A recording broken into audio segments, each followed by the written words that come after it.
IEEE International Conference on Distributed Computing Systems, a comprehensive study of in-memory computing on large HPC systems.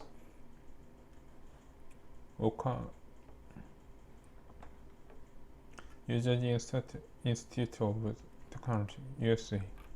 Abstract: with the increasing fidelity and resolution enabled by high-performance computing systems, simulated-based scientific discovery is able to model and understand microscopic physical phenomena at a level that was not possible in the past.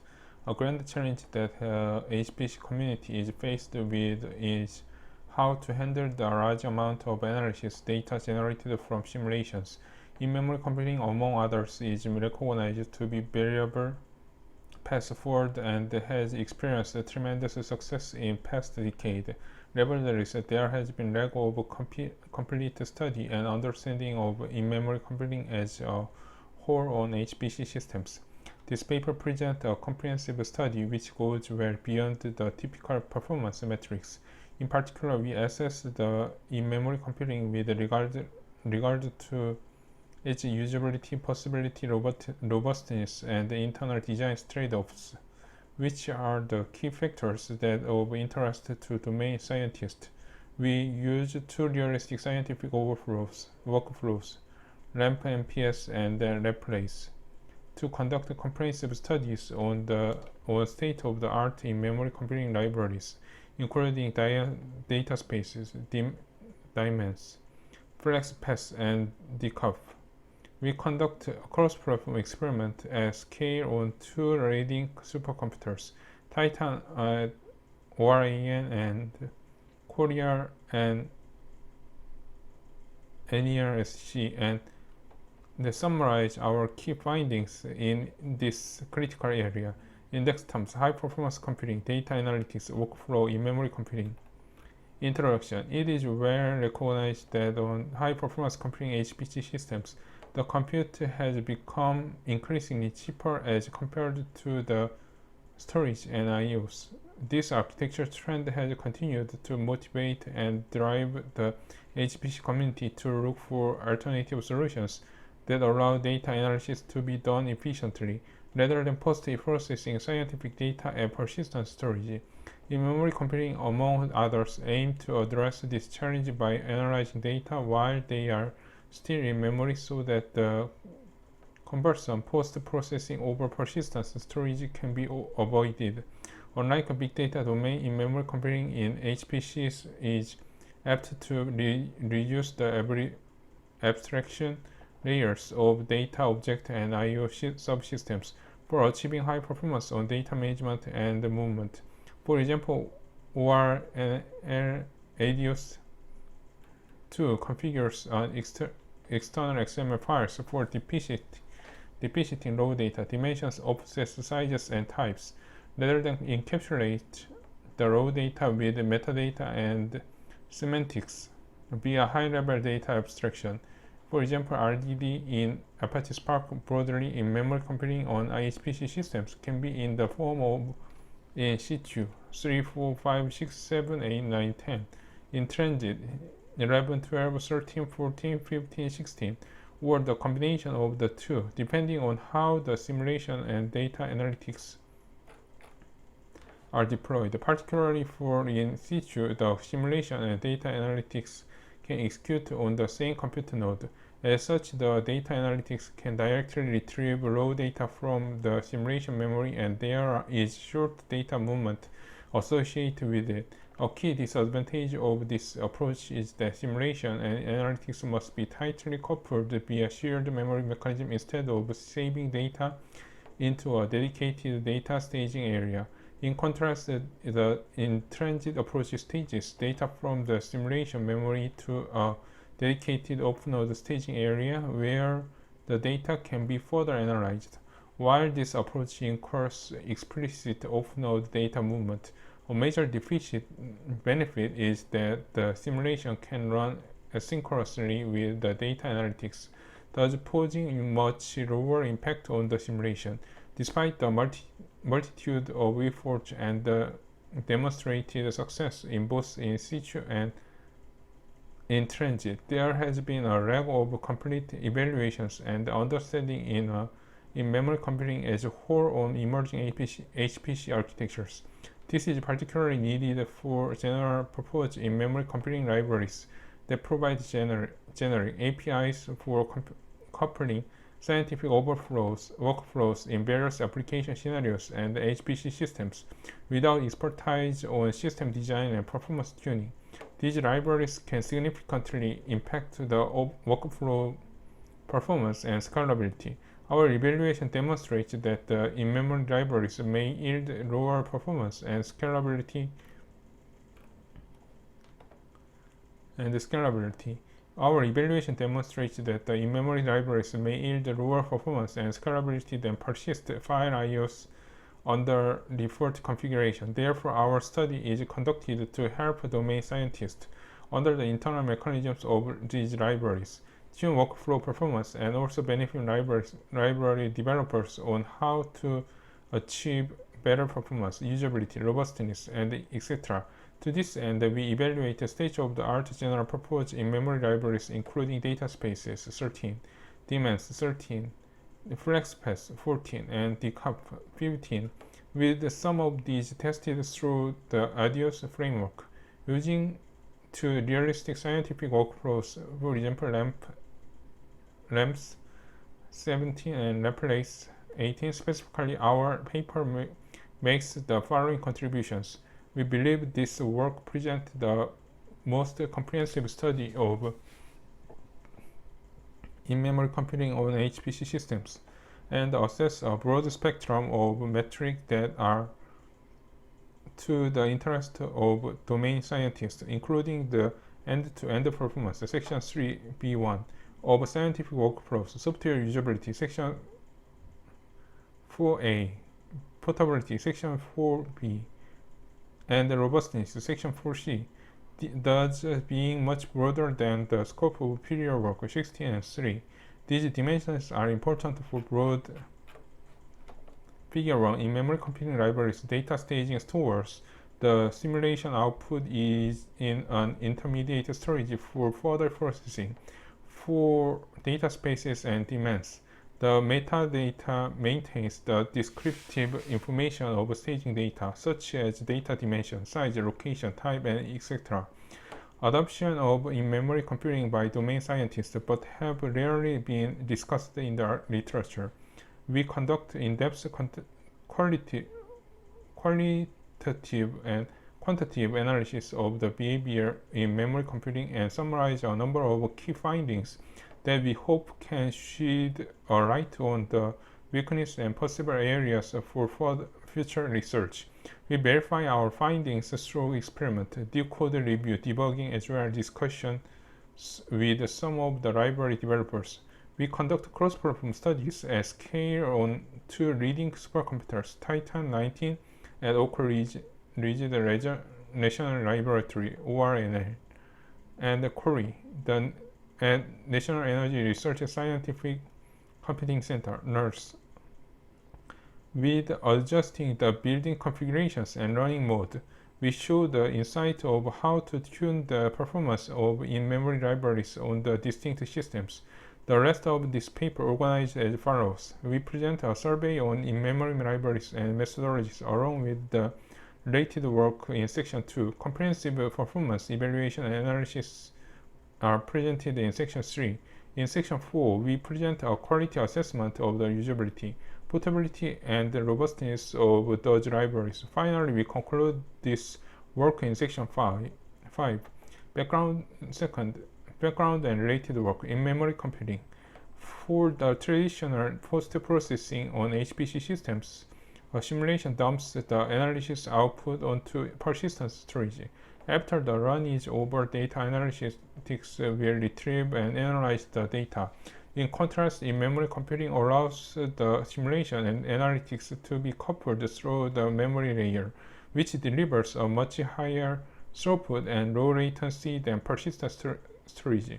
Figure 1 illustrates the high-level design of general purpose in-memory computing libraries, which can couple applications and analytics in various scenarios, such as feature extraction, anomaly detection, visualization, etc. Data spaces and demands construct shared virtual spaces to stage data and metadata respectively. In contrast, the FlexPath stages data at the simulation side and use the subscription publication mechanism to notify analytics with regard to where and when to retrieve the staged data. DCUF is data flow system that depict a data flow graph where an edge denotes the direction of data flow and a node represents where data reside.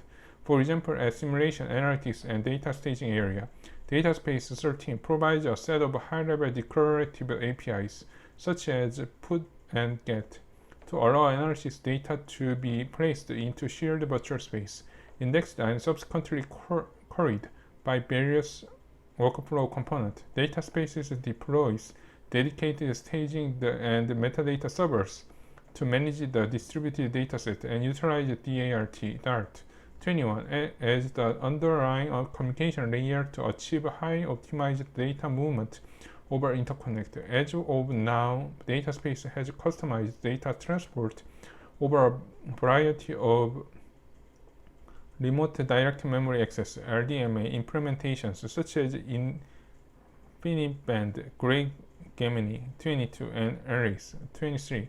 Demands 13 is another in-transit method offered from the Dataspace library and similarly provides put and get to access data staging servers.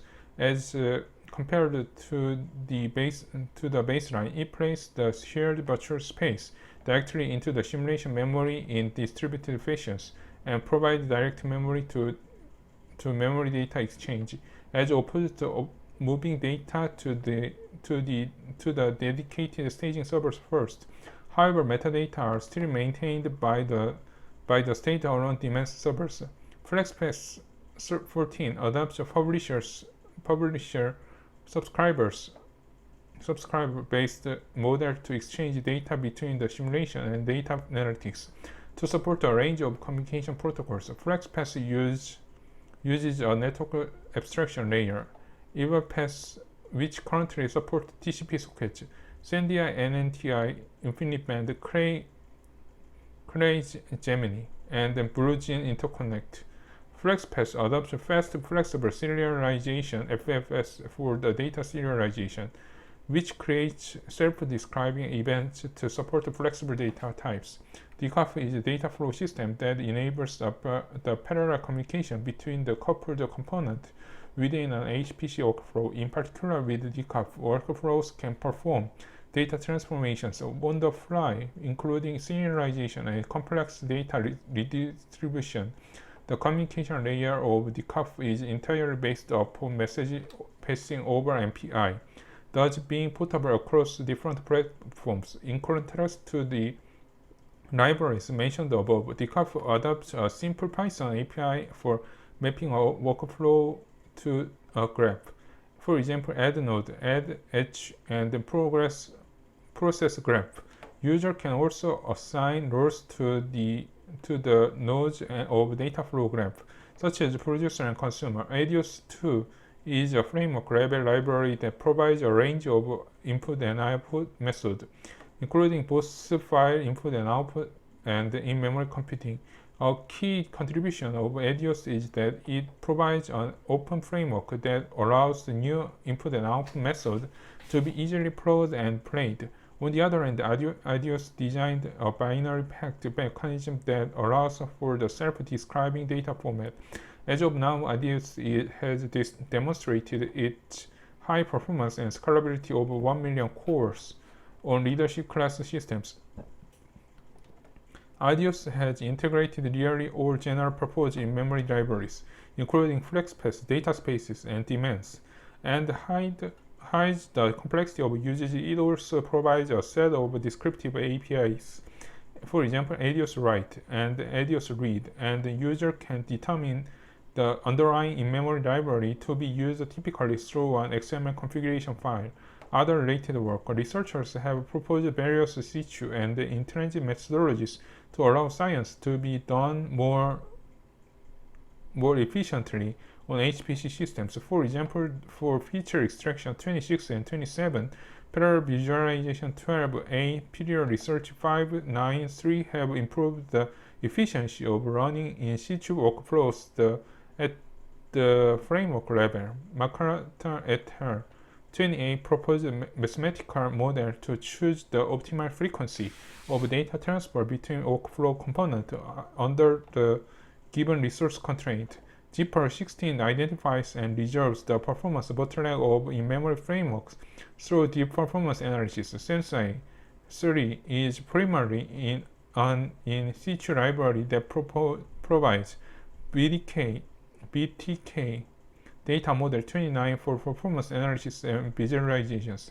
Meanwhile, a set of transit techniques at the system level is designed and implemented to enable data analytics to run more efficiently, such as Predata 13, Larson et al. Present a statistical modeling-based techniques to accurately predict the runtime cost of in-situ volume rendering. Our work differs from all prior work in the sense that we comprehensively compare the state of the art in memory computing on two different platforms with a set of metrics including end-to-end performance, usability, portability, and robustness. Through deep analysis on these metrics, we identify the design and scalability challenges and opportunities. Performance evaluation. System setup. This paper evaluates two realistic scientific workflows, LAMPS and LabPlace, along with a synthetic overflow on two different HPC systems, Titan 19 and ORNL and Cori and NERSI. The Titan systems contains 18,688 physical computer nodes, with each containing a 60-core 2.2 GHz AMD Opteron Intel Lagos processor, 32 GB RAM, and NVIDIA Kepler accelerator with 6 GB of DDR5 memory. The interconnect on Titan is gray Gemini in 3D torus and is capable of delivering 5.5 GB per second peak injection bandwidth 32 on each node. The parallel file system on Titan is Rust, which is configured with 32 petabyte disk space and 1 terabyte peak performance. The Cori system has 2,388 Haswell nodes and 9,618 night landing KNL nodes. Our experiments were conducted on KNL nodes, each of which is a single socket Intel Xenon Pi processor with 68 1.4 GHz cores. Each core supports up to 4 hardware threads, thus totaling 272 threads per node. Each node has 96 GB 2.4 GHz DDR4 memory in 6 DIMMs. Each Haswell node has two 2.3 GHz 60-core Haswell processors with 128 GB memory. With the die-stacked memory, the total memory capacity of Cori is 1.09 petabyte. The interconnect on Cori is Cray Alice with the Dragonfly topology, and each node is capable of delivering 50.6 GHz per second peak injection bandwidth. Similar to Titan, Cori uses a raster file system that has 248 storage targets with 744 GHz per second peak performance and 30 petabytes disk space. The build and runtime configurations of each in-memory library are detailed in Table 1, and the description of the scientific workflows used throughout this paper are presented in Table 2. The RAMPS workload consists of the RAMPS simulation 17, molecular dynamics code, and computing the mean scaled displacement MSD 16 and 28.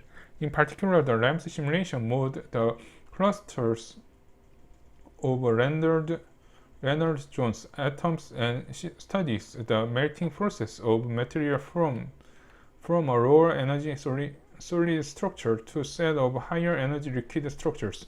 The the coupled data analytics compute MSD, which characterize the deviation between the position of particle and the reference position. The Laplace workflow runs Laplace-based computational fluid dynamics simulation 3418, and each analysis output is further processed by parallel ends moment turbulence data analysis (MTA). Particularly, the output data of the two workflows are multi-dimensional floating point arrays that are representative of HPC data 35. In the evaluation, we configure the in-memory staging area based upon the workflow problem size and processor count 13, 14, and 15, and 16. In particular, the number of decaf servers is set to the number of analytics processors used. Unless otherwise specified, the numbers of daemons and data space servers are set to 4. Since only meta servers are involved in daemons and of analytics processors per 8 respectively, each data space server deals with 16 simulation and 8 analytics processor. For the runs through this paper, we vary either the process count, for example, the number of MPI processors used by the simulation and analytics in Figure 2, respectively, or the problem size in Figure 3, which is the simulation output size per MPI processor, to studying the scaling behavior. Performance. In this section, we studied a set of in-memory libraries, including FlexPath, data spaces with IDOs, native data spaces, daemons, and with IDOs, native daemons, and decouple using the two real scientific workflows. Table 2. For comparison, we also discussed the MPI-IO method, which dumps data from the simulation directly to persistent storage. Overall performance. Figure 2a and Figure 2b shows the end-to-end times of running ramps and Laplace workflows, respectively. Using each of the in-memory libraries, the run of simulation only and analytics only measure the time spent on the simulation and analytics, respectively. Without IOs, since the CPU frequency of Cori is 63.6% of Titan, the finish times of compute-intensive Laplace workflow and MTA on Cori are much longer than those times on Titan. These provide a baseline for us to understand the scalability of the workflow itself. Overall, in-memory libraries, except data space on Titan, exhibit better scalability than MPI-IO due to the fact that the workflows are executed in the faster memory tier with the size of staging area scaling up with the process count. For example, when the RAM's workflow scales from 32,16 to 8,192 4,096, the end-to-end time increases only by 60% for FlexPath. In comparison, the end-to-end time MPI-IOs increase linearly with the number of processors allocated to the workflow. We note that such a trend of MPI-IOs is result to low storage performance, for which there are only fixed amount of raster storage targets available in the systems, as well as metadata service, for which a very limited amount of raster metadata servers are deployed, with 4 on Titan and 1 on Cori. The exception is data space running on Titan, in which the end-to-end time of ramps increases rapidly. With the process count, our diagnosis indicates that there exists a data decomposition mismatch between the writers in ramps, the data layout in the staging servers, and the readers in MSD, further illustrated in Figure 8, which leads to the situation that all processors in the simulation and analytics have to access on staging server to put and get the data. The result in expensive and scalable N-to-1 data movement and memory layer, detailed in subsection 3b4. However, due to the higher throughput of the area's interconnect Cori, 50.6 GB per second versus 5.5 GB per second on Titan, this overhead does not appear on Cori at the problem size 4096 times 248. Finding in-memory libraries do not always yield higher performance than persistent file IOs due to the expensive end-to-one data movement at the memory layers involved. Note that both RAMs and replace workplace fail to run at 800190 to 4096 on query, which use the dynamic RDMA credentials (DRC) to allow for the shared access between applications. If configured with RDMA, the overflow runtime needs to access the DRC service to acquire RDMA credentials prior to the communication. For a large-scale runtime that issues a large amount of parallel requests, the DRC server can be overwhelmed and resulted in failures. We will elaborate more on the impact of dimension mismatch in section 3 before.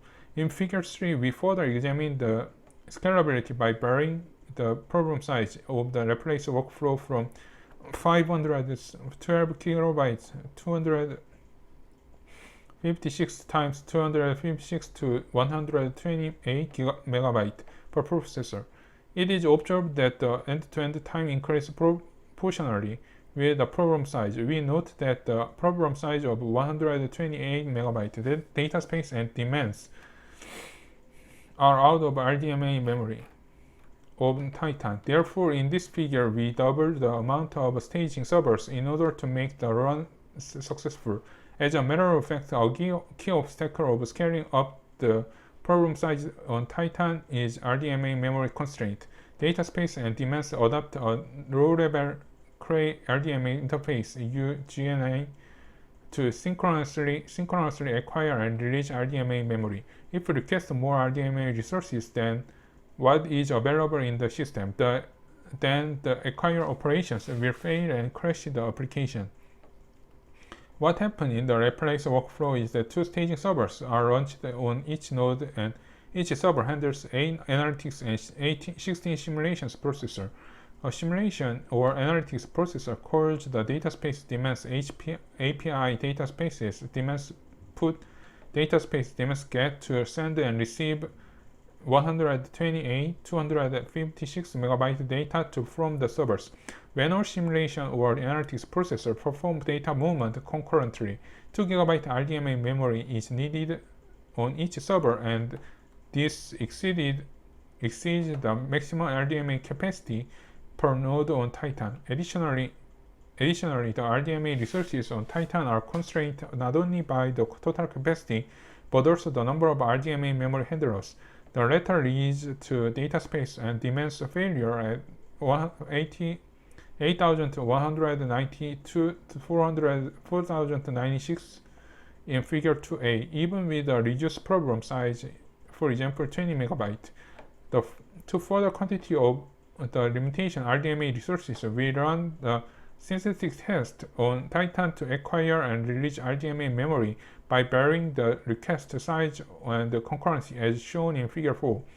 If the request size is less than 512 kilobytes, the run can concurrently register at most 3675 RDMA memory handlers. If the request is larger than 512 kilobytes, the maximum concurrent of RDMA memory request is constrained by the RDMA memory capacity 1843 megabyte per node on Titan. Memory usage as compared to persistent storage, memory is a precious resource on HPC systems. This is particularly true in the context of in-memory computing, where the simulation and data analytics may share the same physical memory space, and sophisticated, highly optimized data movement can further consume memory space. In light of the out-of-memory issues we experienced, as well as the trend that the memory has become increasingly bottlenecked and compared to compute, we aim to further understand the memory usage figure to end-to-end time of scientific workflows, ramps, and replays on different architectures, Titan and Corey KNL. The x-axis represents the number of processes assigned to the simulation and analytics represented respectively. For example, the notation of 32,16 represents the case that 32 and 60 processors are assigned to the simulation and analytics respectively. RAMs and Laplace produce 20 MB and 128 MB per processor respectively. Pattern of in-memory computing. In Figure 5, we profile the memory usage of each library using the profiling tool Belgrid with millisecond resolution. In particular, we measure the memory usage at the simulation, data analytics, and the staging servers, if any, respectively. For FlexPath, there are no standalone staging servers, and for demands, a staging server only manages metadata and therefore incurs a small memory consumption on the server side. Carefully note that the total memory consumption includes those consumed by the main calculation as well as those by calling in the in-memory libraries. For data space demands and FlexPath, RAMs use approximately 400 MB of memory. Figure 3, problem size scaling. Laplace. The simulation and analytics processors are 1024 and 512 respectively. Note that the simulation and analytics overlap their computations. For MPI processor, figure 5A, 5B, and 5C, of which 173 MB is consumed by the numeric calculation and 227 MB is consumed by the in-memory libraries to perform data movement and staging. In contrast, decaf needs 40% more memory. Figure 5D, due to the extra overhead incurred by flattening and buffering high-dimensional data. Both data space and decaf allocated up to 560 MB to staging the RAM's output. We note that Figure 5A and 5E, the spike at 40 seconds mark the creation of data space staging servers. To further diagnose the memory consumption, we break down the memory usage of RAM space Laplace workflow in Figure 7, with each data space server handling 60 processors in the Laplace simulation, each of which generating 128 megabyte data. We expect 2 GB data in total to be staged in the server. However, in our measurement, we observe the total consumption is more than 2 GB due to the additional buffering used by data spaces. For decaf and each decaf servers staging the output from the two Laplace processors, totaling 256 MB. As a result of the extra data transformation between raw data and the internal object with the rich semantic information, the total memory consumption of decaf is 7 times that of the raw data size. Finding 2. The raw data transformation to high-level data abstraction with rich metadata and semantics can be overly expensive with regard to the memory consumption, and therefore need to be carefully managed. Third, cost of indexing. To identify the location of target data space and demands, build a special index to serve the queries from data analytics. Figure 6 shows the memory usage using the hyperspace filling curve SFFC37 to index data. When the problem size scales to 64 MB per processor, each data space servers allocate around 6 GB memory to index and staging data from 16 Laplace processors. Memory usage per processor in RAMs and Laplace workflow query. Note that the output data size is 20 MB processor for RAMs and 128 MB processor for Laplace, respectively. Such a quadratic trend of memory usage is particularly due to the construction of SFFC index, which requires an n-dimensional index space with the size of each dimension being 2k, where n is number of dimensions of the raw data and k is the smallest integer that satisfies 2k greater than the size of longest dimension. Each dimension is then divided into smaller buckets, which are mapped to data space servers evenly. For example, for the problem size of 4096 times 2048 per processor, for example, with a global problem of size 4096 times 64 times 2048 for 64 Laplace processors, FFC will construct a mapping between the 2D data and the index space with a size of 262,144, which is then evenly mapped as data space servers. This leads to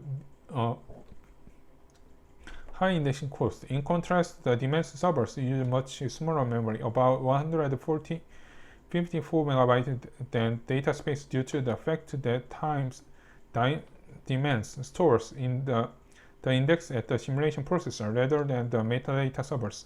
Data decomposition in memory N2-1 access. In our experiment, data decomposition is observed to be another factor that substantially affects the performance, as a formations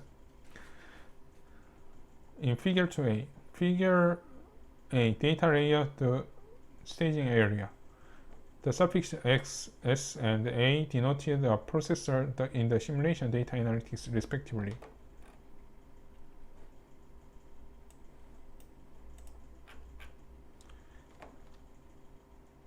In Figure 2, end-to-end times of the RAM's workflow increases by up to 2 times using data space demands.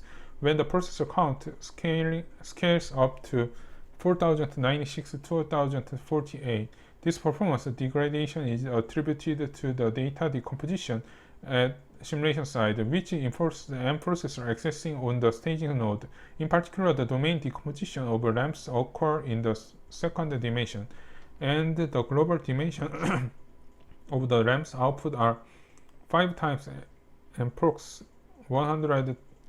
512,000. However, data space demands can decompose the problem domain into 2 log n regions in the longest dimension, where n is number of staging servers. This decomposition strategy can result in a mismatch between the decomposition and processor scaling, with an example illustrated in Figure 5.8a. Internally, each processor of simulation and analytics accesses its data region from begin to end in each iteration, without enabling multi-thread to split out and concurrently access that region. As such, the regions are decomposed into sub-regions, which are mapped to staging servers subsequently. Then all processors must access to the corresponding staging servers in the same sequence as that of the sub-regions, leaving our other staging servers in idleness. Thus, the result in the expensive N2-1 communications. For example, Figure 8a. Since the first sub-region of 4S per processor are placed on staging server 1, the four processors have to concurrently access server 1 with other three servers ideal. By adjusting the domain decomposition, all the processor can access all staging servers end-to-end access. As shown in Figure 8a, Figure 9 shows that the matching the decomposition dimension to the processor scaling dimensions. For example, 512, 1000 mprox. The performance of the synthetic workflow can be improved by up to 5.3 times. Finding the mismatch between staging data layout and the decomposition strategy can result in the unexpected N2-1 access to data staging area. This can introduce a significant performance penalty at scale 5.3 times performance degradation in our experiment. Fifth, transport layer. Data movement is a critical step within an in-transit workflow. In Figure 10, we compare the performance of using different transport layers for moving data between simulation and analytics. As expected, RDMA result in a short end-to-end times than TCP sockets. The averaging performance of the ramps and the replace workflows are improved by 50.8% and then 3.82% using FlexPath with NNTI, and by 8.4% and 17.3% using the data space with Cray UGNI. The performance loss incurred by socket is mainly due to the cost of memory copy across the network stack, 13, which is well acknowledged in the literature 30A, 39, 40, and 41. Note that when using socket beyond 1024,512, the workflows fail to establish socket connections between the staging servers and simulation analytics. This is attributed to out-of-socket descriptors on the server side. After digging into the system logs and source code, we found that the socket connections are requested by the following operations: simulation staging data to data spaces, demands servers; 2. Analytics retrieving data from the servers; and 3. Servers updating metadata among peers.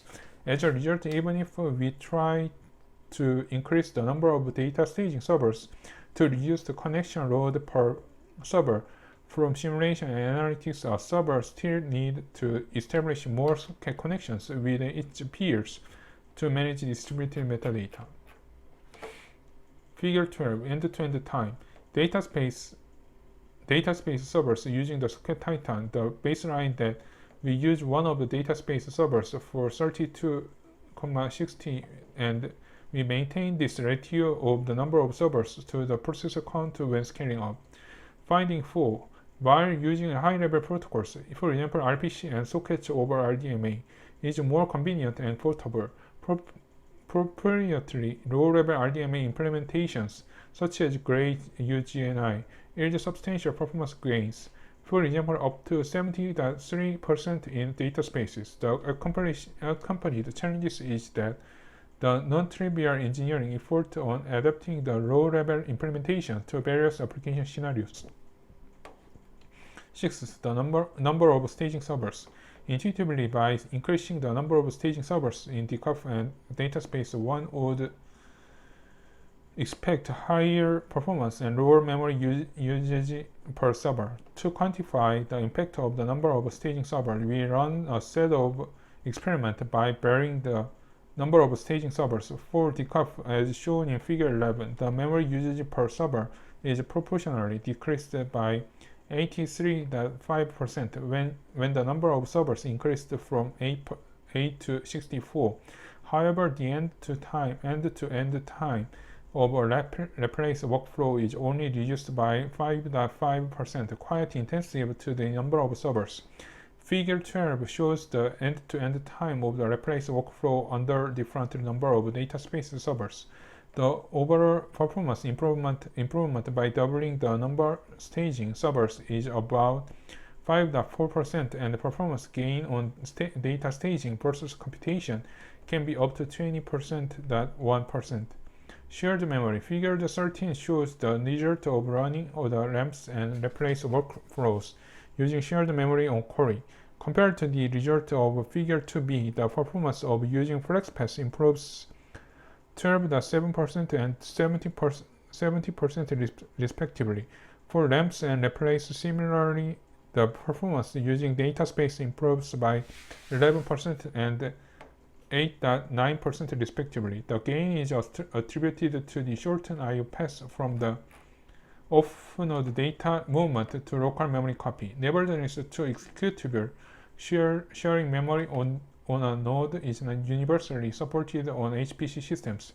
For example, Titan does not allow multiple jobs running on the same compute node. Even though Cori supports multiple jobs sharing on node, it does not support heterogeneous running, which wraps multiple jobs in one MPI communicator and allocate resources to each job.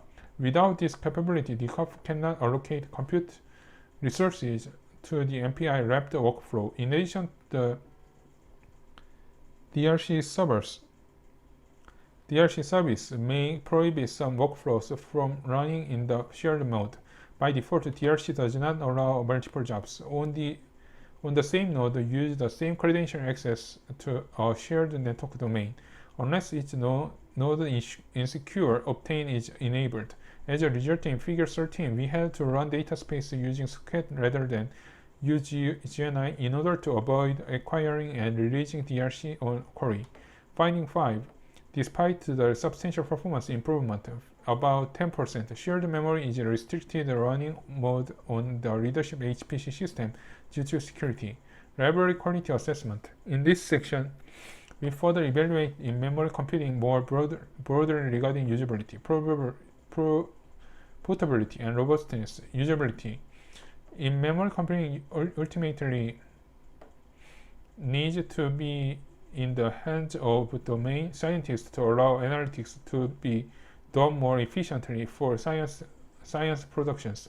Therefore, the aspects of software usability are long being ignored and less favored as compared to the software performance and robustness would matter for the broad adoption of in-memory computing. For example, IDEOS is a framework that incorporates a number of third-party libraries to accommodate a broad spectrum of science scenarios, making it non-trivial for domain scientists to configure and build IDEOS properly on their local systems. As of now, most of these in-memory libraries still need extensive support from HPC administrators or library developers in order to seamlessly integrate it in science production.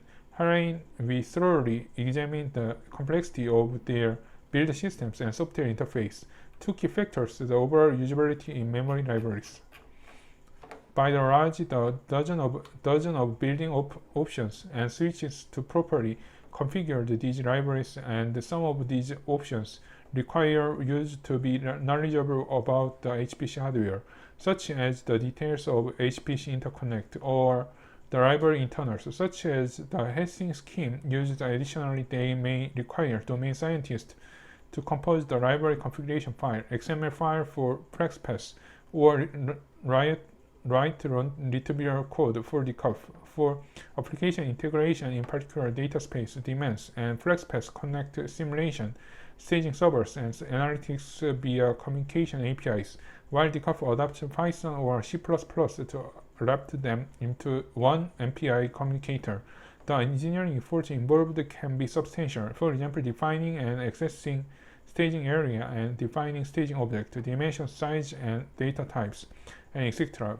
Therefore, unless the I/O cost, input and output cost of the application is prohibitively high, in-memory computing may see resistance from domain scientists for production usage. In Table 3, we summarize the number of lines of code for build and runtime configurations, as well as calling the APIs to perform in-memory computing on Cori and Titan.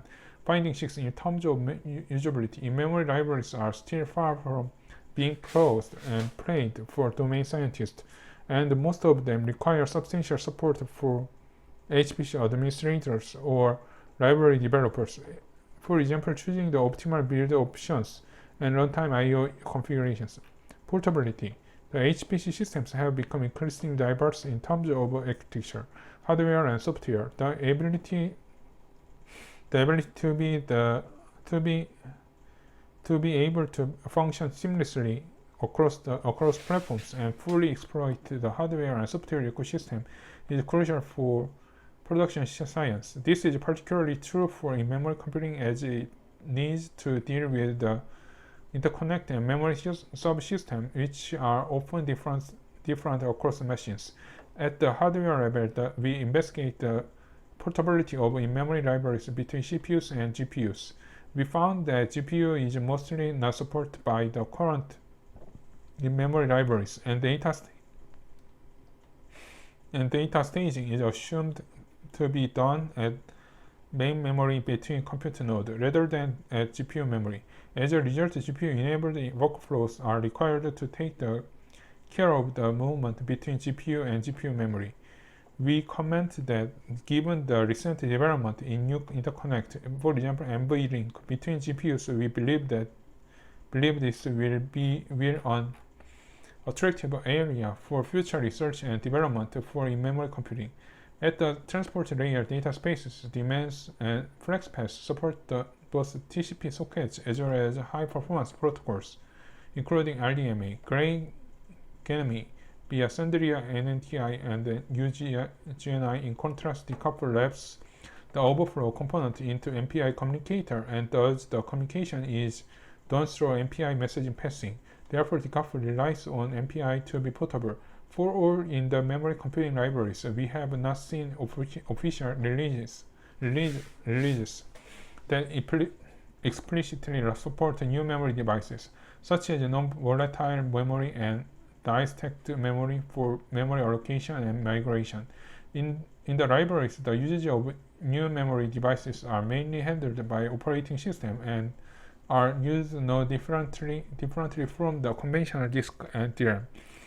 At the application layer, both data spaces and demands can be configured as services to application through generic API calls. Additionally, data spaces, demands, and FlexBus are integrated into the ADIOS framework as a transport method, which allows them to interact with a range of analytics packages, such as FastBit ParaView Visit, using the ADIOS API as the interface of choice, rather than providing generic APIs. Decouple designed to build a data flow system for coupled scientific workflows and rely on APIs for communications. Therefore, decouple is applicable to any MPI-based versus socket-based scientific workflows.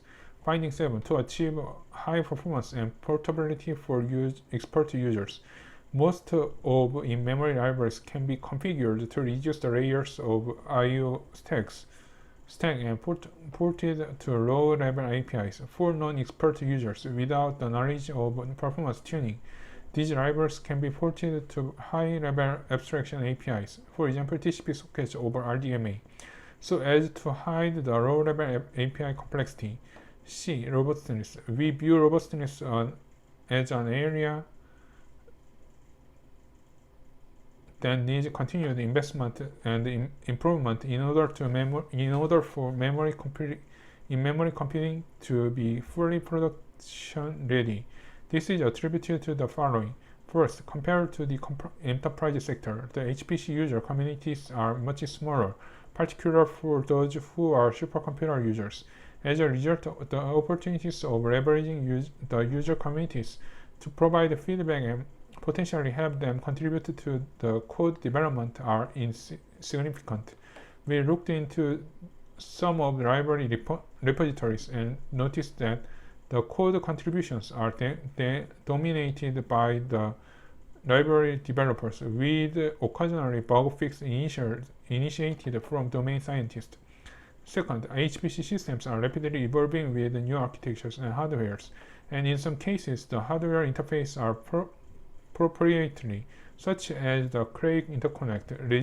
Resilience mechanisms for machine failures have not been constructed in existing in-memory computing libraries. This is vital to large-scale run of workflows, since we know the machine failures are quite common in the extreme scale cluster. In conjunction with the complexity in scale and application, the result in substantial engineering challenges associated with hardening the software infrastructure on HPC systems.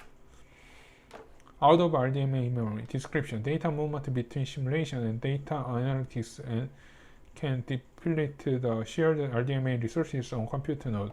Just suggested result: better error handling, for example, adding weight and retry. Added a layer of indirection that manages the request from applications so that the RDMA resources constraint can be checked and observed in advance. Data dimension overflow. The dimension size can be overflown if it is set to 32-bit unsigned integer. Switch to 64-bit unsigned long int. Out of main memory, in-memory libraries might require huge memory footprint. For example, 7 times the size of analysis data 1.8 GB versus 256 MB, resulting in unexpected out-of-memory abort. Better understand the memory consumption through profiling so that we can allocate sufficient memory resources. Optimize memory usage by freeing the memory region that may not be used immediately. Out of sketch, a reader is data analytics may read data from all processors in the staging servers. In the case, the socket description descriptors can be depleted on a compute node. If possible, adjust the communication pattern so that a reader only reads data from a small number of processors. Alternatively, we can design a script pool that is responsible for communication so that only a small number of scripts are used. However, this may compromise the data movement efficiency out of DRCs. If we use GNI use the RDMA layer on application needs to access the DRC service to acquire RDMA credentials prior to communication, or large scientific workflow may overwhelm the DRC. Add a layer of indirection that manages requests to the DRC service. Design the DRC service to be distributed so that it can handle a large amount of requests at a time.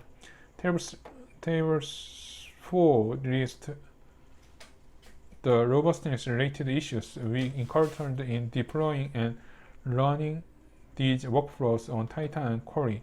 In addition to the out of RDMA memory issue as aforementioned, there are a handful of hardware and software issues.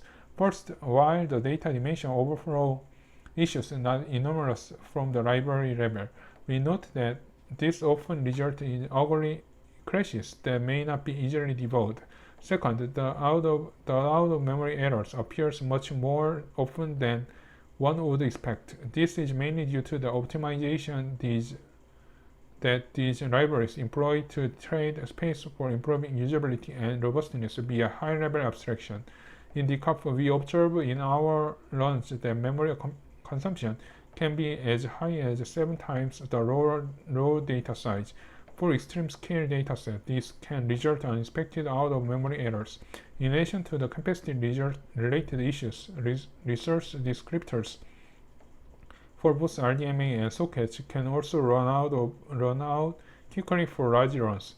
Last but not the least, a single entity such as a DRC server in a massive parallel environment can be easily overwhelmed.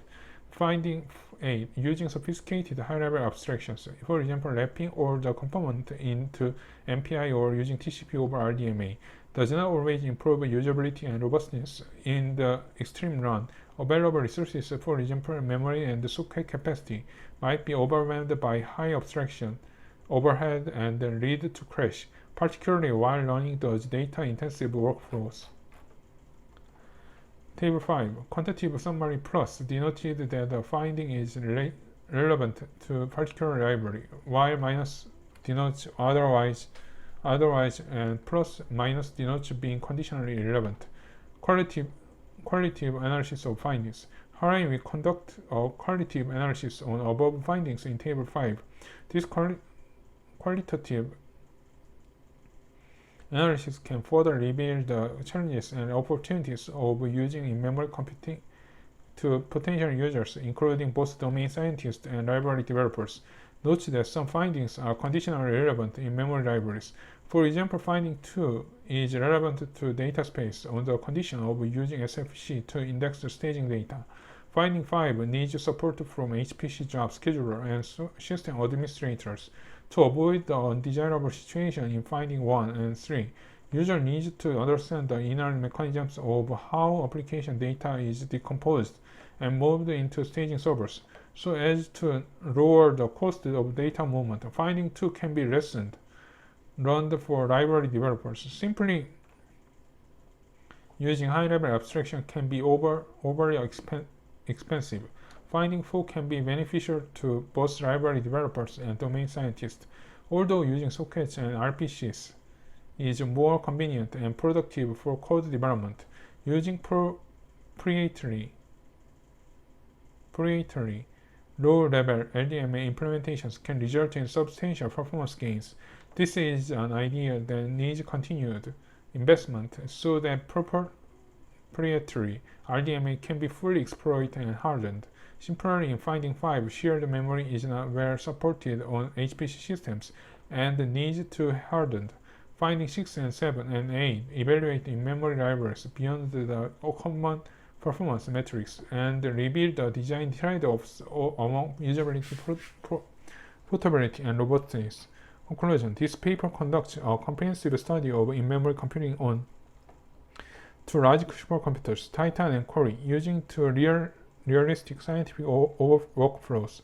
Our results suggest that in general, in-memory computing offers much higher scalability and performance than the traditional post-processing. However, the scalability of in-memory is often constrained by the availability of resources on HPC systems, such as RDMA memory and sockets. These libraries generally have excellent portability across the platforms, leveraging the sophisticated software stacks, such as MPI and open frameworks, such as Adios. Usability and robustness are the two areas that need continued investment and improvement due to the complexity of HPC systems and the design trade-off among usability, portability, and performance. Furthermore, we assess the memory usage, the impact of data layout, transport layer sharing modes, and etc. for in-memory computing.